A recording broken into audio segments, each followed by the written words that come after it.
Hello and welcome to World Talks here on TVP World with me, Ashim Kumar. Ukraine heads into a second round of US-brokered talks in Abu Dhabi after Russia launched its largest strike of the year, devastating power plants in Kyiv, Kharkiv and Dnipro during extreme winter cold. Moscow claims it kept its word on an energy ceasefire. Kyiv says the pause was exploited. Joining us is Stephen Moore, founder of the Ukraine Freedom Project and a regular contributor. Stephen, welcome back to TP World. Thanks for taking the time. Great to be with you as always, my friend. Thank you. So these are the second trilateral peace talks, but this one was actually postponed.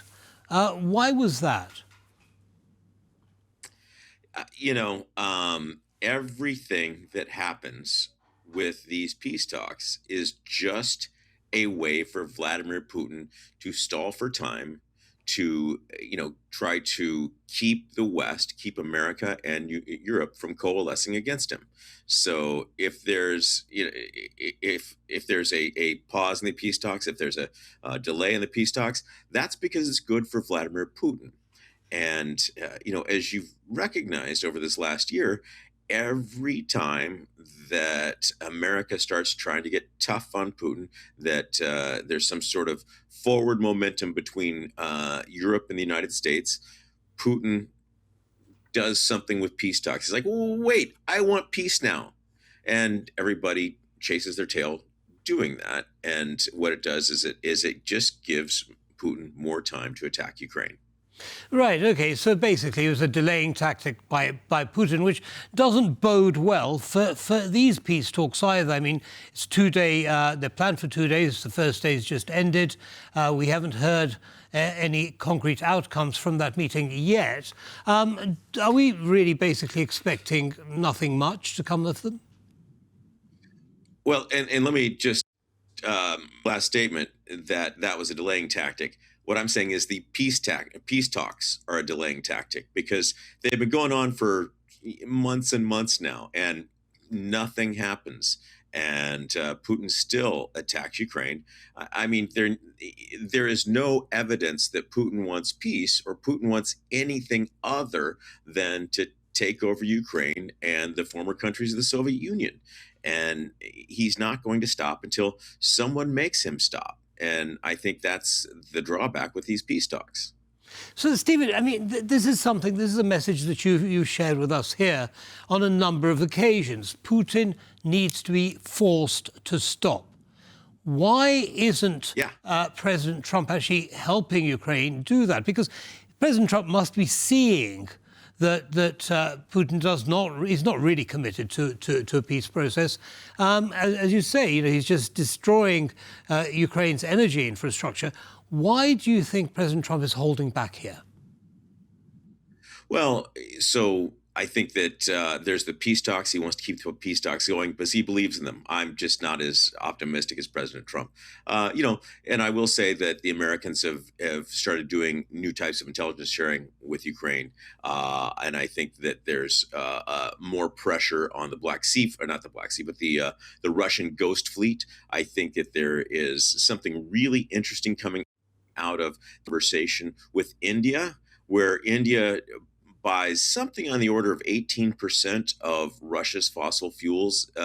And if that goes away, as it's been talked about, then that's a huge blow. Now, and also, you ask why President Trump's not doing anything, but there's at least 3 people in the world who can stop Putin. One of them's Trump. Then the other one is Friedrich Merz, who is the Chancellor of Germany. Germany's military is sufficient that they could really augment Ukraine's forces and put a stop to Putin. The other one is Bart DeWeever. And he is, I think, one of the worst people in the world because he controls $200 billion in frozen Russian assets. He could just stroke a check to the Ukrainians, and they have billions of dollars of excess capacity in their defense industrial complex. And so DeWeever refuses to do that. And not only that, how many Shahed drones came into Ukraine last night?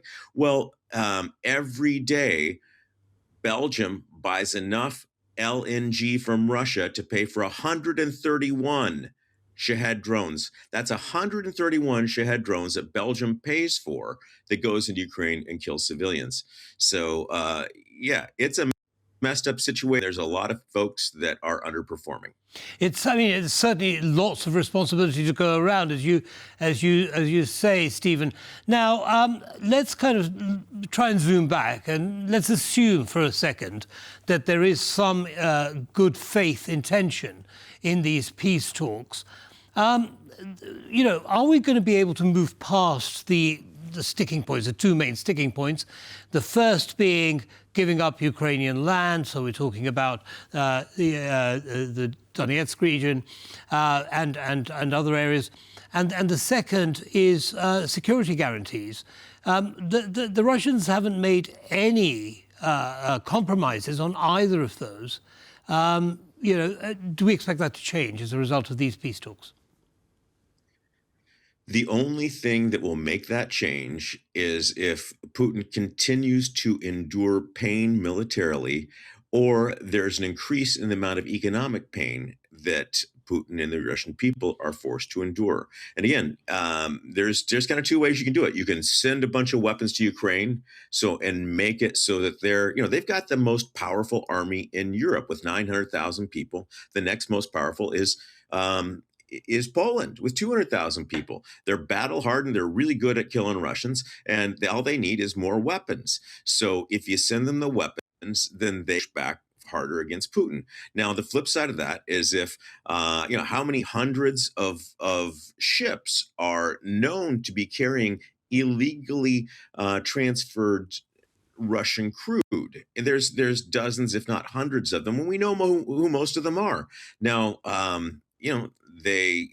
those ships go from St. Petersburg, they go past Finland, they go past Estonia, they go past Poland, they go past Denmark, they go past France and England, and stopping those ships and making sure that they don't carry Russian crude would be a huge step towards shutting down Putin's war machine. Again, mostly what we're lacking here is courage on the part of the Europeans. If the Europeans wanted to stop Putin, they could do it. And hey, look, President Trump is not doing what Ukraine wants him to do right now. I get that. Let's figure out who else might. Right. Well, certainly, as again, there seems to be a lack of political will or political courage on the side of the Europeans, and the reasons for that. Well, we could talk about that on another occasion. But now I mentioned the attacks on Ukrainian energy infrastructure. We know that you're in constant touch with your colleagues in Ukraine. What can you tell us about the situation at the moment? Yeah, I was in Ukraine last week, and I'm here in D.C. for some meetings. And, man, it is terrible. You find out just how cold, -15 is when, when your apartment doesn't have heat. And I'll tell you this, we are well situated. We have an apartment. It has both radiator heating, and it has air conditioner, blown hot air heating. And it got so cold that my air conditioner could not heat the air that it was pulling in from outside. So I got frustrated with my air conditioner. What's the matter with this thing? And then I recognized that it's just too cold for my air conditioner to heat the air for anything other than lukewarm. So it is a tough place to be in Ukraine right now. You can't count on when the electricity comes on. There's schedules published, but Putin is not adhering to those schedules, and he's bombing Ukrainian power installations, so they can't keep things on. So yeah, it is really rough in Ukraine right now, and but I think the important thing to think about is that despite the horrible circumstances in Ukraine, there's nobody that wants to give. There's nobody. No one is posting on social media, "We just need to give up." No one says, "Let's give Putin Donbass." That's not happening. There's no people in the streets demanding surrender. So, you cannot discount the ability of the Ukrainian people to endure suffering in the face of the loss of freedom. Ukraine wants to be free, and they will pay a huge price to do it. Right, so it sounds as though morale is still holding up very strongly, but you also say that the opinion on giving up land for peace is also fairly clear. Ukrainians will not accept that. Does that tie the hands of the negotiators there in Abu Dhabi at the moment? Look, what ties the hands of the negotiators is Putin's unwillingness to compromise on even the smallest detail. You can look at the negotiations that go on.